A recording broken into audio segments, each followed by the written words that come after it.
সুপ্রভাত বন্ধুরা, আজকে সকালটা ননদের বাড়ি থেকেই শুরু করলাম। সকলে কেমন আছেন? আজ তো বড়দিন, আশা করি সবাই খুব ভালোভাবে কাটাবেন। আমরাও চেষ্টা করছি দুটো বাচ্চাকে নিয়ে একটু আনন্দ করে কাটানো। তাহলে সঙ্গে থাকুন, ব্লগটা দেখতে থাকুন। কি ওগুলো? খেজুরের রস খেয়ে নে। বাহ, সকাল সকাল খেজুরের রস নিতে গেছিলে? প্রচুর ভিড়, গিয়ে দেখি টালিগঞ্জ থেকে প্রচুর লোক এসেছে। তাই? হ্যাঁ, তুই দেখ কত বড় বড় জায়গা থেকে লোক আসে, কত দূর দূর থেকে, কত নিয়ে যাচ্ছে সারাক্ষণ, কত লাইন। আমি তোকে পরে দেখাচ্ছি, দেখ আমিও ভিডিও করে এনেছি। বাহ, দারুণ। শীতকালটা সকালবেলা খেজুরের রস, দারুণ। Good morning. এই যে গুড মর্নিং। Merry Christmas. দিদির বাড়িতে হেল্পিং হ্যান্ড আমাদের। ওর নামও পিঙ্কি, আমার নামও Pinki.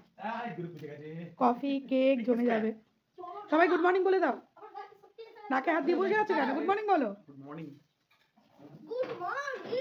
Merry Christmas. Merry Christmas. Merry Christmas. এই আজকে সকালে বৈঠক বসবে, সকালের আড্ডা। এলাম, দেখি কি কি বাজার করি, সঙ্গে দেখো। ওই তো দুটো বড় দুটোই মরে গেছে। সবজির বাজার বাড়ির জন্য বলছো? হ্যাঁ, হ্যাঁ এসে গেছি। কত মাছ চারিদিকে। আজকে তো সব লোকজন বাজার করতে ব্যস্ত। নন্দাই হাসবেন্ড সব একসাথে এসে পড়েছি মাছ কিনতে। দিদির বাড়ির এই গাছগুলো কি সুন্দর, জবা ফুলগুলো এত সুন্দর হয়েছে, সব ওরাদেরই করা। খুব সুন্দর ফুলগুলো হয়েছে। নতুন মাটির গাছ তো ভালো হবে। এখানে আমার কর্তা ধনেপাতা তুলছে। মানে শীতকালে ম্যান্ডেটারি ধনেপাতা বাটা খেতেই হবে। বাড়িতেও খায়, এখানেও এসে খাবে। এখানেও ডালিয়া পিটুনিয়া সব চারা করে রেখেছে, গাঁদা, ধনেপাতা, ওদিকে পালং শাক, টমেটো।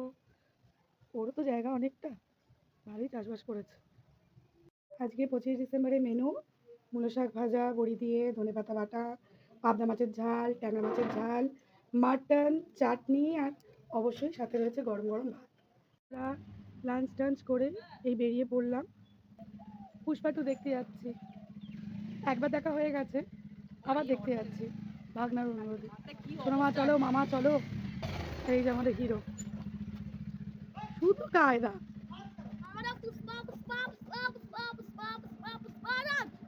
এই মুভি দেখতে যাচ্ছি। হ্যাঁ, আমরা এই মুভি দেখতে ওকে যাবো। ওকে। চলে এলাম, অনেক রাত হয়ে গেছে।